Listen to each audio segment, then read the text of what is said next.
I'm Rick Edwards, a partner at Third Sector Capital Partners. We have offices in Boston and San Francisco, and we are the leading nonprofit advisory firm that's advancing the mission of performance social sectors in America.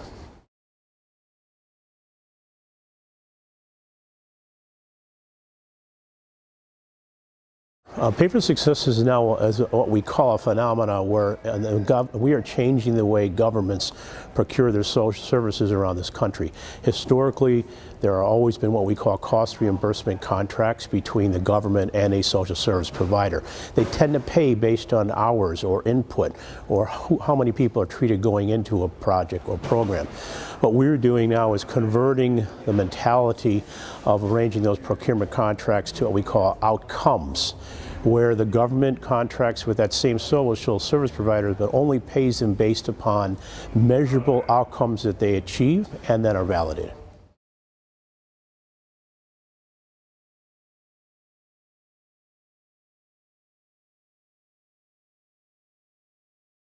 It's a great point, James. It's a great question, too. There are service providers out there now who really are very comfortable with their way they evaluate themselves in what we call metrics or outcomes. And they judge themselves upon how well they have a rigorous program to actually measure and achieve outcomes for the population they treat.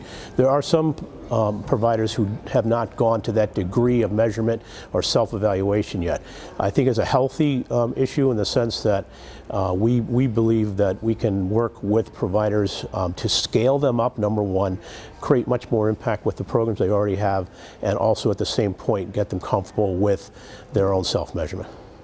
The challenge in this new industry of Pay for Success and social services is to find the provider who actually already feels comfortable with the programs that they are currently implementing in the geographies that they are in around the United States.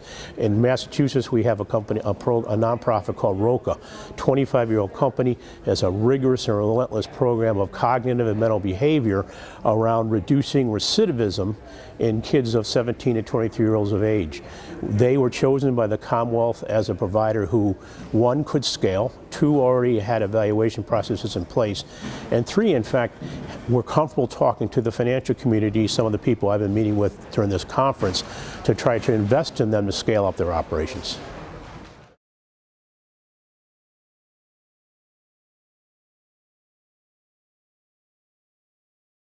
You know, there's so many social service programs that are needed in this country.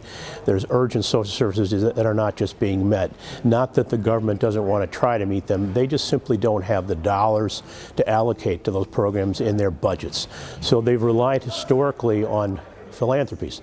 Philanthropies have been benefactors via grants, but there's trillions of dollars needed to attract these social programs, and there's just not enough capital to do that. So our role is to bring in the philanthropies, work with them as they have, also now to bring in new financiers, high net worth individuals, banks in the commercial banking sector, sub-debt lenders, so that we can really attack these bigger social program issues and scale them. So it's something that historically has worked with grants, but now with the use of outcomes, we've got other financiers who are comfortable saying, wait a minute, if you can show me that you actually have an outcome that I can measure with the cash flow, then I can get my debt repaid. And so therefore I'm willing to lend debt dollars against that same project that traditionally only would attract grant dollars.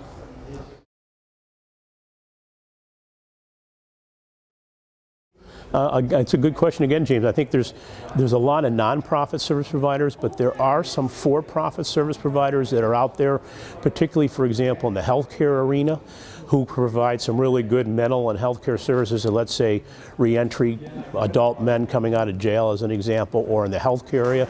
So these programs could be worked on with for-profit providers as well. And oftentimes the for-profit providers actually have banking relationships already, so that can help fund this project as well. There's several for-profits both in the Middle America and in Connecticut, for example, who are in the healthcare or reentry for adult males that are considering ways that they could go ahead and scale their programs. Some of these programs that the service providers have are literally possible to take national. meaning that instead of just locating it in one state like the Commonwealth, we could go ahead and roll that out into other alternative states. Home visitation, for example, works very well with that way, as well as early childhood. So yes, there are some for-profits and nonprofits that are trying to consider scaling nationally.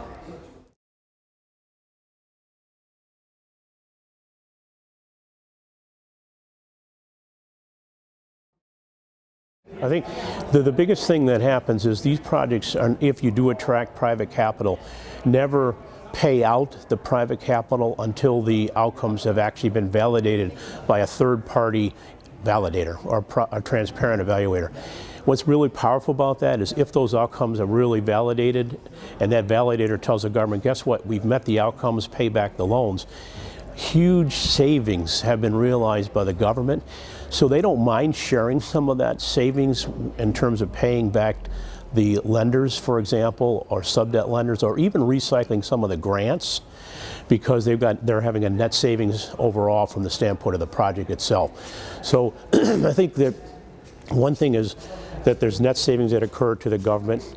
The other thing that's happening is, it's hard to describe this because we haven't quantified it, but there's a mentality shift occurring in governments today about how they look at contracting.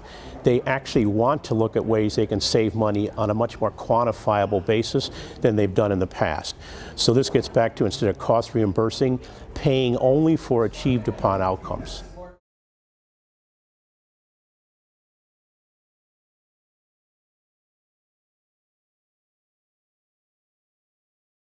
Some of these projects go like 5.5 to 6 years. One of the interesting things to think about is, could the government take over those projects after they've gone through that initial efficiency stage of attracting a private service provider, a nonprofit, as well as the funders? And so that's an interesting thought. One of the things we're seeing, though, is some of these, like the program we just completed and launched in Massachusetts, had 3 metrics: reducing foregone bed days, increasing job readiness, and then actually increasing sequential quarters of employment for these young men. So by increasing all that employment, it created a huge new tax savings for the citizens. So the government's thrilled, because the government obviously had a political impact, it has a financial impact, and had a social impact. So generally, the efficiencies that are coming about with these outside or third-party providers and funders is being welcomed by the government. It just takes years to prove that. So I think we're finding that communication, I use Massachusetts as an example, I can't tell you what's happened, how the government departments now talk to each other, how they get into the idea of where I have a marginal cost here, I have a long-term average cost here. They never communicated like that before, and now they're much more into that when they do their government procurements.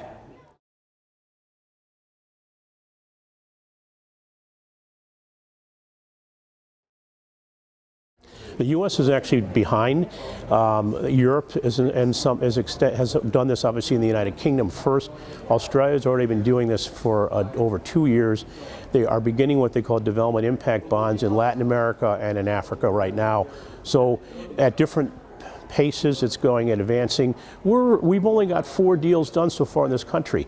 There are 14 states different, and there are probably 25 new deals, but it takes a time to get these pilots rolling and get them implemented.